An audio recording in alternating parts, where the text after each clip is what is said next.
أعوذ بالله من الشيطان الرجيم بسم الله الرحمن الرحيم ونحمده ونصلي على رسوله الكريم أما بعد أعوذ بالله من الشيطان الرجيم بسم الله الرحمن الرحيم আজকে ধর্মপ্রাণ মুসলমান ভাইরা রয়েছেন, আপনারা দেখেছেন 11 দলীয় দল থেকে সেই 11 দলের সাথে 71-এর রাজাকাররা এবং কয়েকজন এনসিপি কুলাঙ্গার এবং নাহিদ ইসলাম উরুফে নাসির পাটা ও সাজ্জিদ জমিদারের নাতিপুতি সহ অনেক বড় বড় উলামায়ে কেরাম হাক্কানি বেত্তমিজ রয়েছেন। ভাইরা আমার, বন্ধুরা আমার, আপনারা জানেন রাশিদ প্রধানের মতো বেয়াদবরা বাংলার মাটিতে ঘুরে ঘুরে বর্তমান প্রধানমন্ত্রী জনাব তারেক রহমানের সেই সকল উন্নয়ন কাজ নিয়ে কিরকম বাহানা তালবানা শুরু করছে রে ভাই। এই জন্য আমরা তো একসাথে ঐক্যবদ্ধ হতে হবে, আমাদেরকে একসাথে লড়াই করতে হবে। বাংলার মাটি থেকে এদেরকে চিরতরে বিদায় করতে হবে রে ভাই। এই কুলাঙ্গার অসভ্য বেহায়া বেশরমা এই সকল কুলাঙ্গারদেরকে, এই সকল রাজনৈতিক প্ল্যাটফর্ম থেকে উঠে আসা যে সকল শয়তান, এই শয়তানের সভাপতি সাদামাল ডাক্তার শফিউর রহমানের নেতৃত্বে বিভিন্ন জায়গায় পায়খানা রাস্তা দিয়ে মিসাইল মারতেছে রে ভাই। বহু নারীদেরকে মিসাইল মারতেছে। শুধু তাই নয় ভাই, বহু সাইল পাওয়া যাইতেছে, বীজের গম পাওয়া যাইতেছে, বীজের ধান পাওয়া যাইতেছে। শুধু তাই না রে ভাই, ও 71-এর রাজাকারের নাতিপুতিরা যারা রয়েছে তারাও এখন স্কুলগামী মেয়েদেরকে মিসাইল মারার পরিকল্পনা নিয়েছে। এবং এই দেশের যখন বিদ্যুতের উন্নয়ন হবে, জ্বালানি তেলের উন্নয়ন হবে, কৃষকের উন্নয়ন হবে, গৃহিণীর উন্নয়ন করবে। এবং বর্তমান প্রধানমন্ত্রী জনাব তারেক রহমান তার মন্ত্রী এমপি পরিষদকে নিয়ে রাত দিন কত পরিশ্রম করে চীনের প্রধানমন্ত্রীর সাথে আমাদের তিস্তা চুক্তি করেছেন, বাস্তবায়নের পরিকল্পনা নিয়েছেন রে ভাই। যখন এই জনাব তারেক রহমান সাহেব চীন থেকে দুন কারখানার চুক্তি করেছেন, সেই চীনের প্রধানমন্ত্রীর সাথে আমাদের পদ্মা ব্যারেজের চুক্তি করেছেন।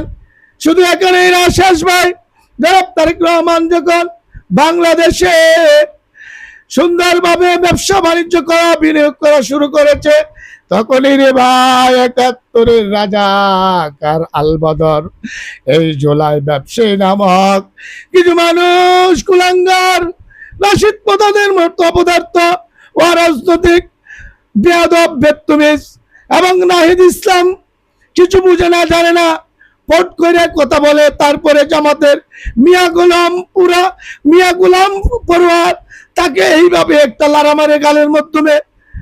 বাইরে ভাই আরেকটি অনুষ্ঠানে দেখলাম ইবলিসের সভাপতি জামাতের বিরোধী দলের প্রধান নাকি ডাক্তার শফিউল্লাহ, না সরি ডাক্তার শফিউল্লাহ, এই ইবলিসের শয়তান সভাপতি এই যে শফি মাসুদ সাহেবকে কিভাবে একটি তাপ্পর মারলো গালের মধ্যে। ভাইরে ভাই, এই সকল ভদ্রতা শিখে যদি আমাদের জাতি কিছু না শিখতে পারে তাহলে তো তারেক রহমানের দোষ নাই। তাই তো বলি রে ভাই, সেই কর্নেল অলি আহমেদ সাহেব সেই প্রেসিডেন্ট নির্বাচনে প্রার্থী হয়েছে এই 11 দলীয় রাজাকার আলবদর এনসিপির জুলাই যুদ্ধ নামক কয়েকজন কুলাঙ্গার রাশিদ প্রধান সহ সাদেক কাইম সহ প্রার্থী ঘোষণা করার পরে সেই কর্নেল আহমেদ এমন ভাবে ঘুম দিয়েছে, তখন ঘুম থেকে উঠে দেখে ট্রেন তো চলে গেছে স্টেশন ছেড়ে। তখন ওনার রাজাকারদেরকে বলে, তোরা কি আমাকে ডুবানোর জন্য আমাকে এই জায়গায় নিয়ে গেছিস, তাদের জন্য আমি এখন মুখ দেখাতে পারছি না, আমি মুক্তিযোদ্ধা ছিলাম, বীর বিক্রম ছিলাম, বীর উত্তমের উপাধি পেয়েছিলাম। আমি এই দেশের মানুষের কাছে স্বর্ণমণি হিসেবে দেখতে চেয়েছিলাম। তোদের মতো রাজাকাররা আমারে ডুবায়া হালাইছস। মানুষ এখন আমারে কি কয় রে রাজাকার, তোদের সাথে আমি আর সঙ্গ দিতে পারিব না। সবাই বলেন বেশি বেশি নাউজুবিল্লাহ। এবং এই ভিডিওটা বেশি করে ভাই এমন ভাবে করে গতিতে, জোরের গতিতে শেয়ার করে দেন, যারা বাংলাদেশ জাতীয়তাবাদী দল বিএনপি সহযোগী সংগঠনের এবং বিএনপির সাথে যে সকল রাজনৈতিক দল ছিলেন এই ফ্যাসিস্টগুলি সরকারের আন্দোলনের সময়, তাদের দেখার জন্য এবং প্রবাসী ভাইদেরকে বেশি বেশি করে দেখানোর সুযোগ করে দেন। এই বলে আজকের মতো এই রাজাকারদের নাম নিয়ে আর মুখটা নষ্ট করতে চাই না, কয়েকজন কুলাঙ্গার বেদবের নাম নিয়ে মুখটা নষ্ট করতে চাই না। এই বলে আজকের ওয়াজ এখানে শেষ করলাম।